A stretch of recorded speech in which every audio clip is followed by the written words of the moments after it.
When Ibrahim Traoré walked into the Grand Hall of the United Nations for its 80th General Assembly, the world did not quite know what to expect. The young leader of Burkina Faso had already become a symbol of resistance, a figure who stood apart from the usual crowd of carefully rehearsed statesmen who filled those marble corridors. His reputation preceded him, fiery, unapologetic, and unafraid of speaking truths that most leaders avoided for fear of political isolation or economic punishment. Yet, when he finally took the stage, the words that followed would not only make history, but also expose the profound anxieties of the global system itself. There are speeches in history that echo beyond their time, where the words carry the weight of centuries of struggle and the yearning for freedom. For Africa, moments like Kwame Nkrumah's demand for independence, Thomas Sankara's call for liberation, or Nelson Mandela's plea for justice have all carved themselves into memory. But Traoré's appearance at the 80th United Nations gathering now stands among these. It was not just another intervention in global politics. It was a confrontation, a moment where Africa spoke to the world with the clarity of conviction and the audacity of defiance. The speech carried with it an unmistakable tone of urgency. The young Burkinabe leader began not with hollow platitudes or diplomatic greetings, but with a piercing truth. He declared that the African continent was still in chains, not by the visible shackles of colonial conquest, but by the hidden hand of economic dependency, political manipulation, and the subtle domination of global institutions. It was this message, uncompromising, fearless, and rooted in history, that the UN feared most. For it did not simply call out a single nation or government, it threatened the very legitimacy of the structures that governed international order. Observers in the hall recall the silence that fell as Traoré spoke. His voice carried an intensity that made even those who disagreed pause to listen.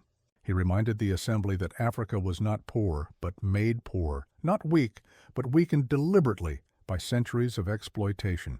With calm precision, he listed the ways in which resource wealth was siphoned out of the continent under the guise of development, where multinational corporations extracted billions while communities near the mines remained in poverty.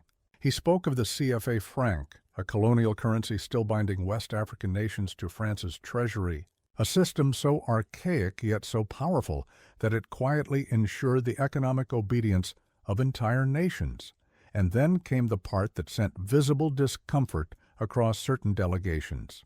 Traoré declared that the United Nations itself, once envisioned as a platform for equality and peace, had become a theater where the powerful dictated and the powerless performed.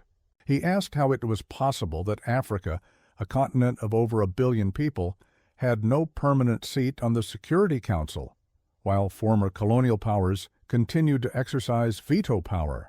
He questioned why wars in Africa became international interventions only when Western interests were threatened, while genocides, famine, and displacement often received nothing more than statements of concern.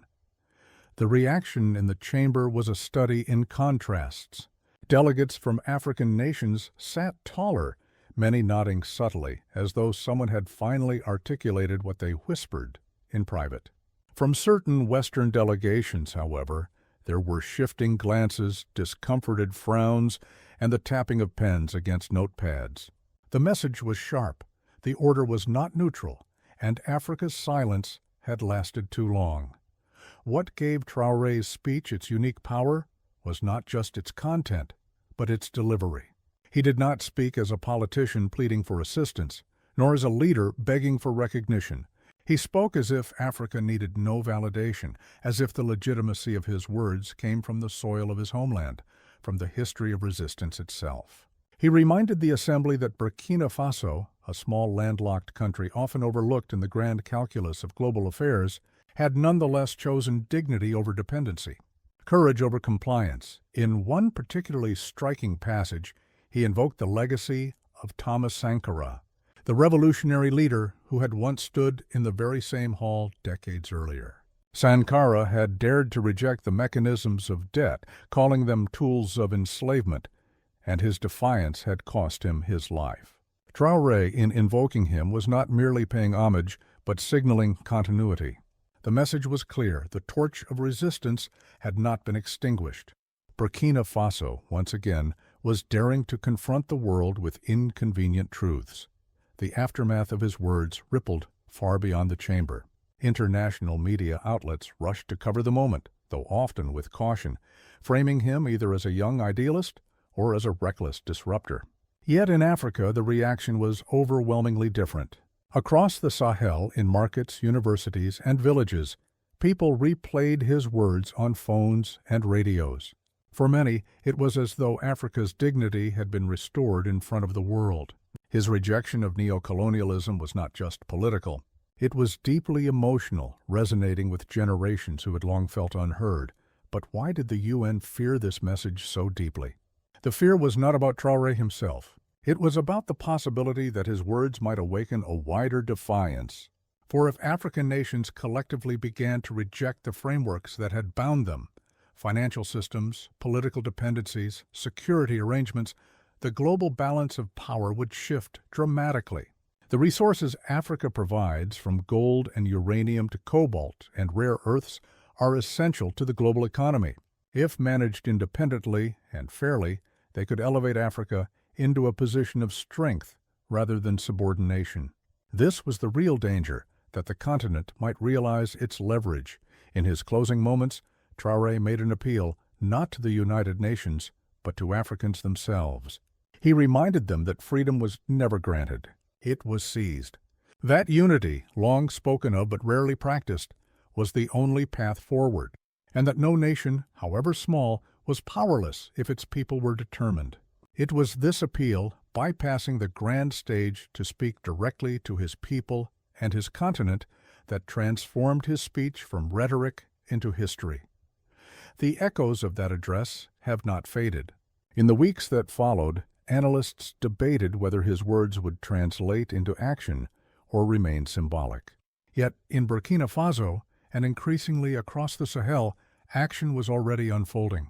Efforts to expel foreign military bases, reclaim control over resources, and build local industries gained momentum.